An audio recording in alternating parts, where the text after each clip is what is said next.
Good day, everyone. My name is Dr. Omar Najm from Al-Ain University. Today I will be presenting our work entitled Effect of Long-Term Ambient Curing on Ladle Slag Fly Ash Blended Geopolymer Composites. This study was conducted in collaboration with Dr. Hilal El-Hassan and Dr. El-Dieb, and it's presented at the International Conference on Digital Technology-Driven Engineering 2025. Moving on the outline, I will start with defining the problem statement and its significance, and then I'll move to the key objectives. Then I'll go for the broad methodology. Then I'll go for the major findings in compressive strength and XRD analysis, which will lead to our conclusion. Concrete is the most widely consumed construction material in the world, which makes its environmental impact a major global concern. One of the key contributors to this impact is cement production, which is responsible for approximately 7% of global carbon dioxide emission. To address this challenge, alternative concrete production methods have gained increasing attention. These approaches mainly focus on two directions: partial cement replacement and the development of cement-free concrete systems, both aiming to reduce the environmental footprint of conventional concrete. At the same time, large quantities of industrial byproduct materials rich in aluminum silicate phases are being disposed in landfills. Examples include ground granulated blast furnace slag or GGBS, ladle slag, and fly ash. Utilizing these byproduct materials in concrete production offers a sustainable solution by simultaneously reducing CO2 emissions and minimizing the industrial waste. This forms a fundamental motivation for the research presented in this work. Alkali activated materials involve multiple parameters that influence their performance simultaneously, such as material proportions and processing conditions. Analyzing these parameters one at a time can be inefficient and may overlook important interactions. To address this, the Taguchi design of experiment approach is employed, as it allows simultaneously analysis of different parameters within a structured experimental framework. Statistical design of experiment and analysis applied to alkali-activated materials have been proven to be robust and reliable. In addition, this approach is highly efficient in reducing both experimental time and resources consumption. Furthermore, this study is anticipated to build an in-depth understanding of the performance and microstructure development of alkali-activated samples produced using ladle slag and fly ash-based binders, particularly over the long-term period. Moving to the key objective of the study, the first objective is to produce a cement-free alkali-activated mortar using ladle slag fly ash binder with a mixed design developed using Taguchi design of experiment approach. The second objective is to evaluate the contribution of each factor to compressive strength through analysis of variance or ANOVA, which allowed the identification of the most influential parameters controlling mechanical performance, while the third objective focuses on the analysis of X-ray diffraction patterns for selected samples, aiming to identify the main reaction products and the phase formed within the alkali-activated system. The fourth objective is to compare the short-term versus the long-term age development, considering both strength performance and microstructural evolution. Overall, the objectives are directed toward evaluating the best performing mixture in terms of both its mechanical strength and microstructural characteristics. As for the broad methodology, first we'll start with designing of alkali-activated material mixes with Taguchi design of experiment, considering 5 factors with 4 levels. The 5 factors were ladle slag to fly ash ratio, sodium hydroxide molarity, sodium silicate to sodium hydroxide ratio, alkali activating material over binder ratio, and crushed sand replacement ratio with the dune sand. Overall, we'll use 16 experimental runs. The target performance was compressive strength only, and for the factor contribution was analyzed through analysis of variance and XRD analysis using Match 3 software, and the comparison was done for the 28 and 1 year sample old. For the major findings in this experiment, starting with ANOVA, analysis on the left, if you can see here, the contribution of each factor to compressive strength was evaluated at 28 and 1 year old.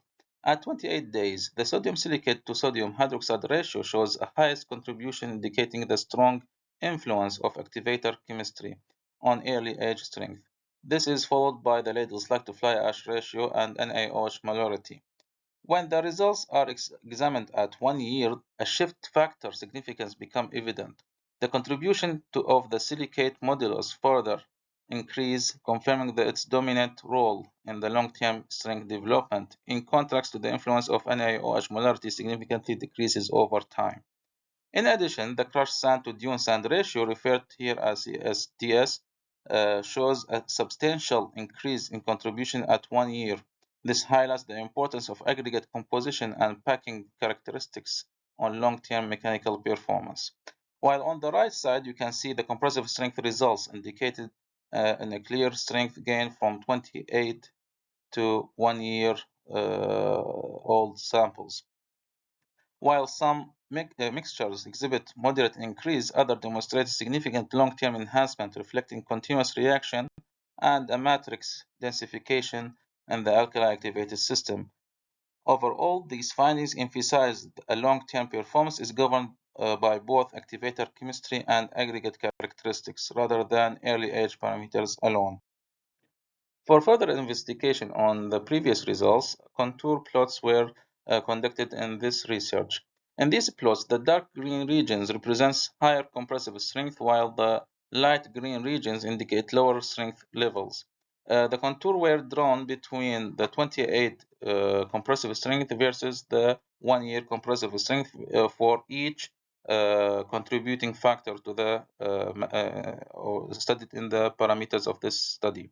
The contour shows that increasing ladle slag content mainly enhance the early age strength, whereas mixtures with higher fly ash content shift toward darker green regions at 1 year, confirming their contribution to long-term strength development. The NaOH molarity plots remain mostly light green, indicating a limited influence on strength at both ages, which agrees with the ANOVA results.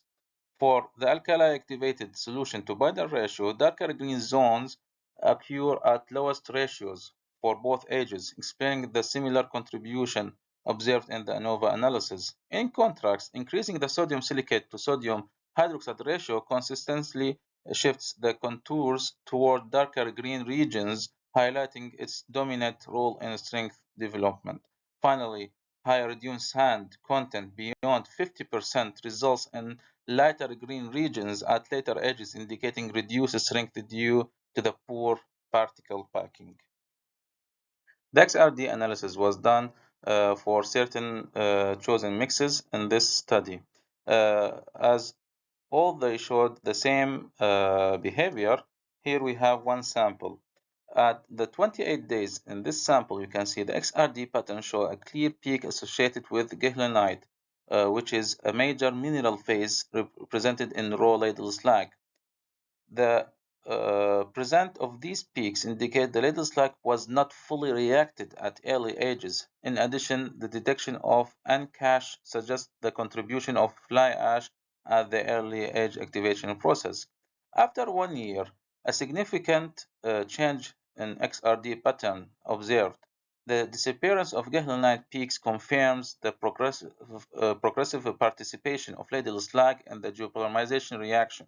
At the same time, the appearance of cache-type phases identified as gizmodine indicates the formation of more stable densified reaction matrix.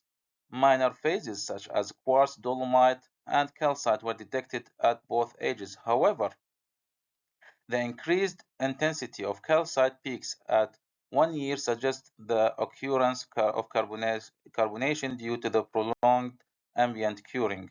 Overall, the XRD results confirm the transition from partial to more complete reaction with age, supporting the observed long-term strength development. In a final comparison between 4 chosen mixes, we can see here a zoomed region in the XRD results.